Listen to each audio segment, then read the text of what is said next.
Dear DJ Cory, nag-upod ako sa tomboy.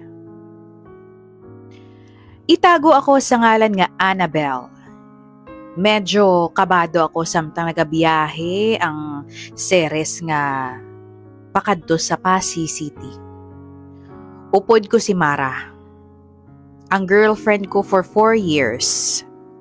Upod kami nga nag-board sa Iloilo kay classmates kami sa college. Naistoryahan na namon ni Mara nga updon ko siya pauli sa amon. Tapos ako o namon sa pamilya ko nga girlfriend ko siya. Sa tuod lang, hindi siya gusto nga mag-out ako sa pamilya ko. Pero ako lang ang nagapamilit. Kay gusto ko nga mangin proud ako. Or gusto ko nga mangin proud sa iya. Bisan gani isang may boyfriend ako sang una, ginapabalo ko gid sa ila. Bisan disgusto pa sila sa tawo. At least I am being honest. And if anything happens, balaan nila kung sino ang tawo nga upod ko per me. Pag abot sa Pasay, daw hindi na ako mapahamtang. Lapit na kami manaog. Pag sakay sa tricycle, gina-imagine ko na ang mga hambalo nila. May upod kagaling nga tumboy? O di gani, nagpatol ka sa tumboy?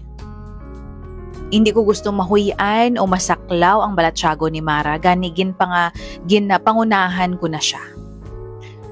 Bisan ano ang hambalo nila, hindi mo gid pagdibdibon ha? Medyo may pagkaprangka kaga taklesa nga daan sila. Basta hindi ka gid ma-offend. Hambal ko sa iya. Nagkadlaw lang si Mara, kag naanad naman siya kuno sa mga amusin nga hambalanon. Pag abot sa balay, nagmano ako dayon sa nanay kag tatay ko, then ginpakilala ko si Mara sa ilang tanan. Grabe sila makatulok. Head to foot. Ginagda kami magkaon kay lunchtime na. Samtang nagakaon, nag-umpisa na pangusisa ang nanay ko. Tomboy ka day? Pamangkot niya kay Mara. Ginkaptan ko sa paa si Mara pero gintapi niya lang ang kamot ko.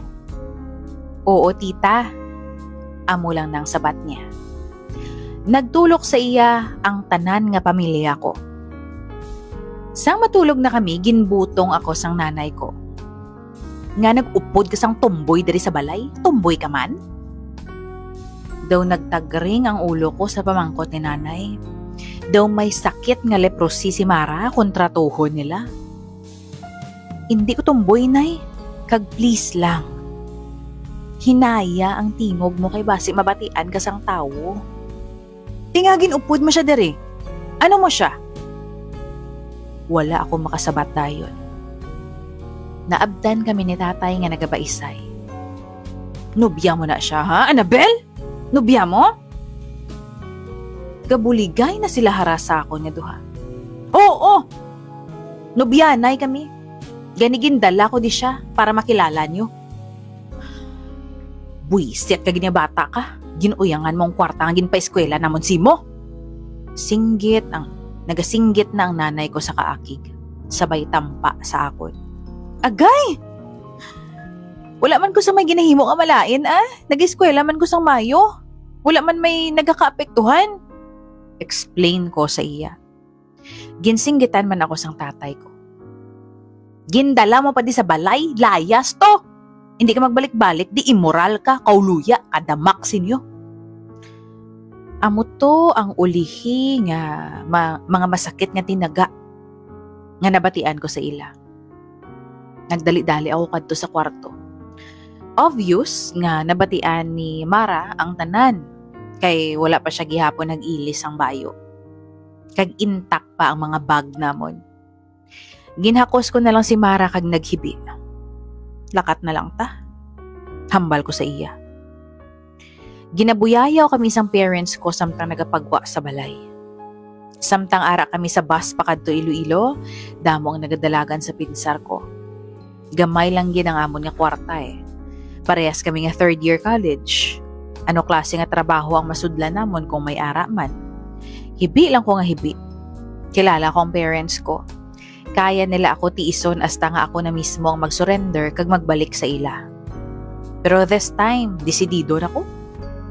Bisan mabudlayan pa. Kaya nun ko ni. Wala kami pambayad sa boarding house, halos 1 month. 1 month kami nga late. Inadlaw na lang kagpahalino na kami isang landlady namon. Haluson ako makasulod sa school kaya ang inugbalon kag inugplete ko, ibakal ko na lang sang kanon kag sudaan namon. Si Mara naguntat gid eskwela kung kisa makautang siya sa iya nga sister nga amo nang ibayad namon sa landlady namon. Pero ang problema, paano kami makasurvive sa pang-adlaw-adlaw? Naglabot man sa point nga ginbaligya ko ang phone ko, mga sapatos ko, relo, hasta halos maubos ng tanan-tanan sa akon. Makasurvive lang kami. Nakapanumduman kami nga mapauli na lang sa amon nga pamilya. Naglabot na sa point nga ginatabog na ko ni Mara kay naluoy na siya sa kahimtangan ko.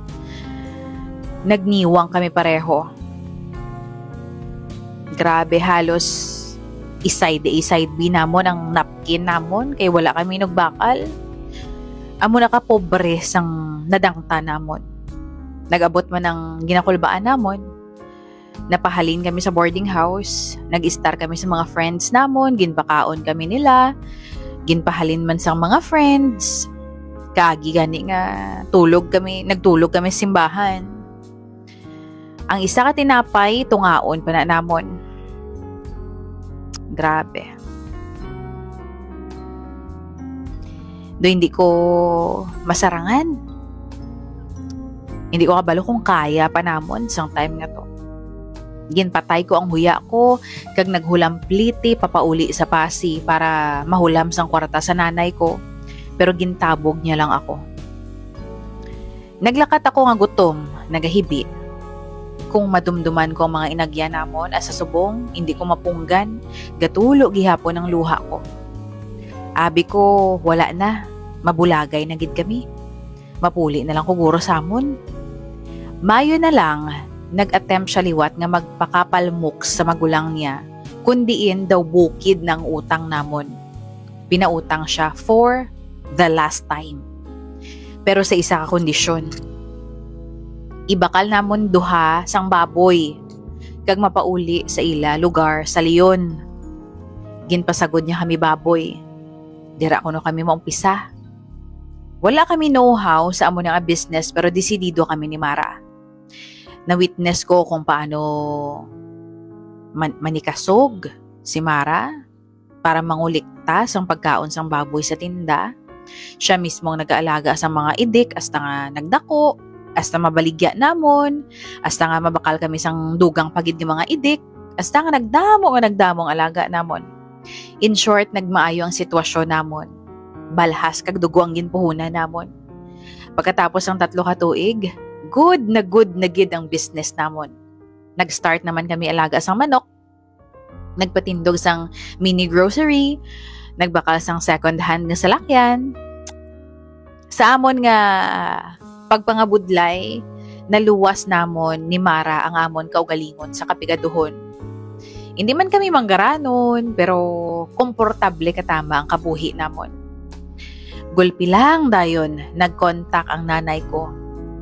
Ginkadtoan niya ko sa Leon. Kinahanglan ko no nga iba-ipas operation ang tatay ko. Kag hindi ko no nila kaya ang galastuhon. Nakaabot sa ilang balita nga nagmaayo ang pangabuhi namon ni Mara. Pero nadumduman ko kung paano nila kami gintabog. Ang mga masakit nga tinaga ang ginhaboy nila sa amon. Kagang impyerno nga naagyan namon pag-o namon nalabot kung anong estado namon subong. Nangin matig ang tagipusoon ko tungod sa naagyan ko. Gintabog ko man ang nanay ko. Total ambal niya, wala siya sang anak nga immoral parehas ko. So nga aga palapit siya sa akon subong. Kay may kwarta na ko. Kay may kinahanglan siya sa akon. Gindulong ni Mara ang nanay ko pagwa sa git nga nagahilibion. Pero sa tuod lang, nagtulo man ang luha ko samtang ginalantaw ko ang nanay ko nga nagalakat nga nagahibi. After how many months, wala na ako sang may nabatian sa pamilya ko. One day, ring ang phone ni Mara. Wala niya masabat kay ara siya sa babuyan. Kaginalantaw ang munog bata namon nga baboy. Ginsabat ko na lang ang phone kay base importante. Doktor ang nagtawag. Gina-follow up kung when kuno si Mara mapaschedule sang chemo niya. Dito ko lang nabalaan nga may stage 4 cancer si Mara. Gintago nilang sakon. Ginistorya ko siya sang gabi nga to, kaginamin niya nga naglapta na sa iba niyang organs ang cancer. Hindi na siya kuno magpakimo kay kanugon lang kuno sang kwarta kay mapatay man siya gihapon. Pero ginpilit ko siya. Ginpasked ko dayon ng chemo niya pero ginpunggan niya ko. Hindi na kuno namon ma-afford ang cycles sang chemo kay ang ginsave niya nga pang chemo expenses ginhatag niya na lang sang pasekreto sa nanay ko sang nangayo siya sang bulig sa amon. Dumahulog ko sa ginatindugan ko. Kung madula gid man siya kuno at least nangin buo ang pamilya ko para alagaan ako. Gusto niya makipag-reconcile ako sa pamilya ko. Pero akig ako sa kalibutan sa mga oras nga to. Gintawgan kong nanay ko para sukmaan. Pero ginunahan niya ako sang pagpasalamat kay Mara. Lifesaver ko no hambal niya. Tungod kay Mara, nasugpo na ng kabuhi sang tatay ko. Patawad ko no sa mga masakit nga tinaga nga nabuyan nila sang una. Kag patawad ko no sa pagsikway nila sa akon. Pila ka tuig man kuno nila nga ginhinulsulan ng tanan. Pero kabuhi ni Mara, kabaylo sa kabuhi isang tatay ko. Wala na ako sang may nahambal pa sa nanay ko kundi ako ang dapat nga magpatawad sa inyo. Sabay takop sang telepono. Oo, sa subong kabudlay sa gihapon kalimtan ang tanan.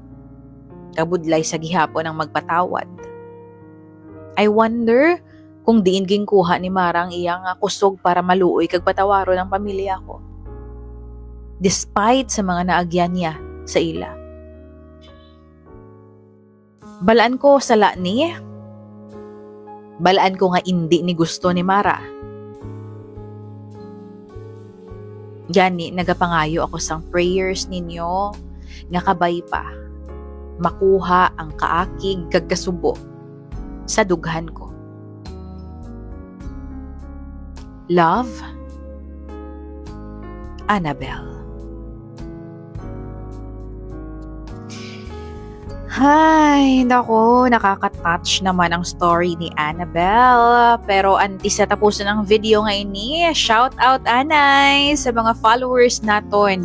Shout out Michael Blaseseli. Sambalia, hello DJ Cory, God bless always. Thank you. And shout out to Marjorie Veloso Lopez, Harmony Marie, and shout out man sa ating star sender si Ma'am Jing Mavalyaska. Thank you so much!